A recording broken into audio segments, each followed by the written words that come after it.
Hello and welcome to Baat with Cafemutual. I am Ridhima Bhatnagar. Today we have here with us Partha Iyengar, who is the co-founder of Women Financial Advancement Network. Hello, sir. Pleasure to have you here. Thank you, Ridhima. Pleasure to have with you there. So I would start by asking that finfluencers and direct plans are gaining a lot of popularity. So how do you think can mutual fund distributors deal with it? Great question. So if you look at it over a period of time when the direct plans were introduced officially in 2009, it's been 15 years. So over this 15 years, it's about roughly 20% is what the contribution going towards direct plans. That is, the retail investors are investing directly through fintech platforms and through the AMC websites. It's only 20%.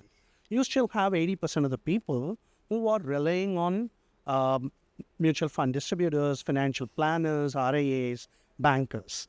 So I don't see that shift happening despite fin influencers, despite direct plans, that people will shift over so drastically towards, where a stage of MFDs and RIAs and financial planners are not required. Today, the mutual fund industry is growing by leaps and bounds. What advice do you have for aspiring mutual fund distributors to thrive in the industry? A simple thing, just like how Gajendra was talking about in the session, we have 1.3 billion people. There is only 6% of the average household savings goes to mutual funds and shares put together. It's a huge market for wealth creation. And Indians by nature, especially more than anybody else, we are very, very emotionally connected. We would love to deal with people. And going forward with the AI, obviously so, because the machines will take over some parts of our work. And it's going to be an enabler, not to be worried about it. But the most important thing is that emotional connection, the empathy, the listening factor, and helping the clients in a holistic way is how the MFTs, RIAs, and the firms working in the space of wealth management will help consumers to actually not just create wealth, but also lead a fulfilling life. Today, the investors are very impatient. They want everything all at once. So, how do you think can mutual fund distributors provide that in terms of technology and services? Yeah, great. So again, here you are getting at the fingertips from the smartphone. People are doing execution. And with AI coming in, a lot more advancement is going to happen. So like I said, the one way to constantly do things as MFT, RIA, and wealth managers should constantly upskill themselves. When you upskill yourself, what happens is you're adding value in the client's lives and the client's family's lives. And the most important thing, I believe strongly, having been running Women Financial Advancement Network, women have been left out of conversations for the last 50 years by the financial services industry. It's time these people are brought into the table. And one of the biggest advantages for the MFDs and the wealth management industry is going to be is if they don't do it now, they're going to lose absolutely all the assets under management. The reason being, if you look at the US, there's a $30 trillion of assets moving to women. It's because of divorce, it's because of widowhood. And when that happens, since the women were never included in the conversations, the first firing happens to the financial advisor by the women. It's already started in the US. That's why most of the men financial advisors in the US are scrambling to learn how to understand women, how to work with women. So it's just a question of time. It's going to happen in India. Already the shift is happening where a lot of inheritance money is being given to women as well. For example, a daughter and a son. Today, it's no longer like, 100% goes to men, right? It's 50-50. The court has also made it.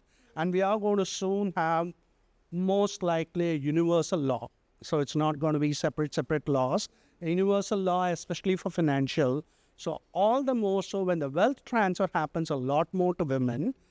And that is when the men advisors who occupy almost 95% of the IFA industry the wealth management industry have to really learn how to have conversations with women and really help them in such a way they actually trust them.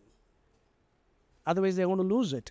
They might lose it to the machines, or they might lose it to a small segment of women advisors, which I believe, again, they add value for simple reason. They are empathetic, they are great listeners, and they connect well with other women. So it's time that they add also more women in their workforce and empower them to work with clients rather than just being back office people. They are more capable, and also learn how to really work with women clients and not to segregate them while having conversations with men. Because it's so easy to sell products to men. Women ask a lot of questions, that's why they don't do it. The more and more they educate themselves, learn a lot of stuff, and leave all technical jargons. When they go and meet the couple, that's when the success happens.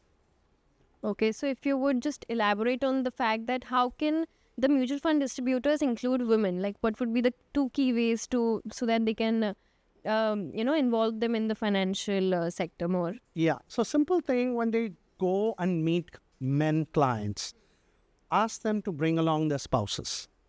And make sure you don't have any technical jargons thrown in during the conversations. And make it more inclusive, your conversations with the women. Simple things like you can ask the women, when you are doing financial planning, what is your dream? What is your fear? What is your challenge? And what are your plans? When you do that, you are giving importance to the woman as well. And when the woman buys into the financial planner because he or she is asking questions to her, she feels included and she feels important. And when she is bought into the idea of financial planning, you will actually see the woman influencing the male members in the family to add more money towards investment and wealth management, because it's all aligned towards goals. Women work towards goals, mental accounting they do, and they are far ahead in financial planning. If you go ahead and go backward, your mothers and great-grandmothers have done it naturally. They have been natural financial planners, and they have done it so beautifully. So it actually is important, and it's easier if your woman client or the family member of your client is a woman. If you can just get her into conversation, you'll won her over. And by doing that, she is going to sell it for you. You don't have to sell. Yeah. Those were some great insights. Thank you, sir. So that was all from this session with Partha ji. And signing off, see you in the next edition. Thank you. So